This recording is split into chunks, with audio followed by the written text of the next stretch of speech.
বর্তমানে UPI transaction করার জন্য অনেকের ব্যাংক অ্যাকাউন্ট কিন্তু ফ্রিজ হয়ে যাচ্ছে। কোথা থেকে হচ্ছে? সেটা হলো সাইবার ব্রাঞ্চ অফিস থেকে। একবার যদি ফ্রিজ হয়ে যায় অত সহজে কিন্তু আপনি আনফ্রিজ করাতে পারবেন না। তাই আপনার কষ্টের উপার্জনের টাকা যাতে সেফ ও সুরক্ষা থাকে, এই জন্য কয়েকটি বিষয় মাথায় রাখতে হবে। আপনিও যদি ইউপিআই ব্যবহার করে থাকেন, Google pay, PhonePe, Paytm use করে থাকেন, তাহলে ভিডিওটা সম্পূর্ণ দেখুন এবং দেখার পরে অবশ্যই শেয়ার করে দিবেন। ভিডিওটা একটু লম্বা হতে পারে কিন্তু গুরুত্বপূর্ণ। বর্তমানে ডিজিটাল যুগে আমরা মোবাইল থেকে কিন্তু ট্রানজ্যাকশন করে থাকি, যেমন ফোনপে, গুগল পে, ভীম, বিভিন্ন ধরনের ইউপিআই অ্যাপ ব্যবহার করে থাকি এবং বিভিন্ন জায়গায় পেমেন্ট করি এবং বিভিন্ন জায়গা থেকে কিন্তু পেমেন্ট অ্যাকসেপ্টও করি।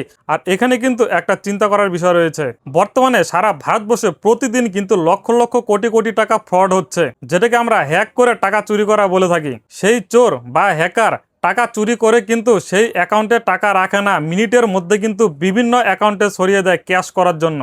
কারণ সে ভালো করেই জানে যে কিছুক্ষণের মধ্যেই সেই অ্যাকাউন্টটি ফ্রিজ হয়ে যাবে। আর দেখা গেল সেই টাকার মধ্যে আপনার অ্যাকাউন্টে 100, 200, 1000, 2000 টাকা চলে আসলো ঘুরে ঘুরে। তারপরে যে ব্যক্তির টাকা ফ্রড বা চুরি হয়েছে সে তার ঘরে বসে থাকবে না, সে নিশ্চয়ই সাইবার ব্রাঞ্চ অফিসে বা থানায় যাবে কমপ্লেন করতে। আর তখনই সেই ট্রানজ্যাকশন ধরে ধরে কিন্তু দেখবে কোথায় কোথায় টাকাটা গেল।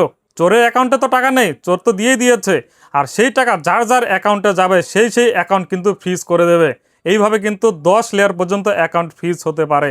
এইভাবে অ্যাকাউন্টগুলো ফ্রিজ করে করে টাকা রিকভারি করে কিন্তু যার টাকা চুরি হয়েছে তার কাছে কিন্তু ফিরিয়ে দেয়। কিন্তু ব্যাপারটা হলো, যে অ্যাকাউন্টগুলোকে ফ্রিজ করে সেই অ্যাকাউন্টগুলো কিন্তু সেই চোরের সাথে কোনো সম্পর্ক নেই, কিন্তু গভর্নমেন্ট এটাই সিস্টেম করে রেখে দিয়েছে।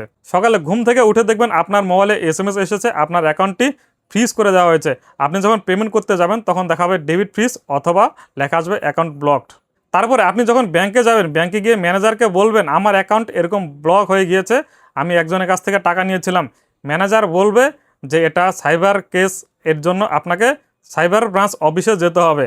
আপনি সাইবার ব্রাঞ্চ অফিসে যাবেন, ভাববেন গেলে হয়তো খুলে যাবে, কিন্তু না, সেখান থেকে বলবে এই আপনার অ্যাকাউন্টটি ব্লক করা হয়েছে সে মহারাষ্ট্র থেকে, কেরালা থেকে, তামিলনাড়ু থেকে, সেখানে গিয়েই আপনাকে কিন্তু অ্যাকাউন্টটা খুলে নিয়ে আসতে হবে।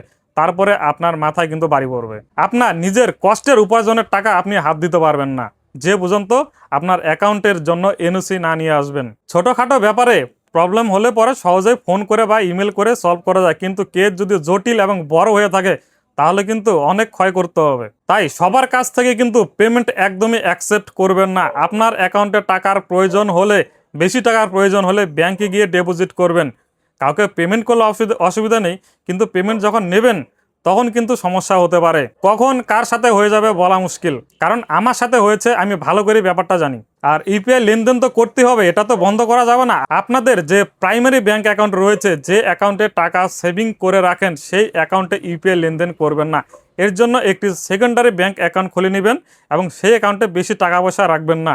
ঠিক আছে, ভিডিওটি যদি ভালো লেগে থাকে অবশ্যই লাইক করে দেবেন। ধন্যবাদ।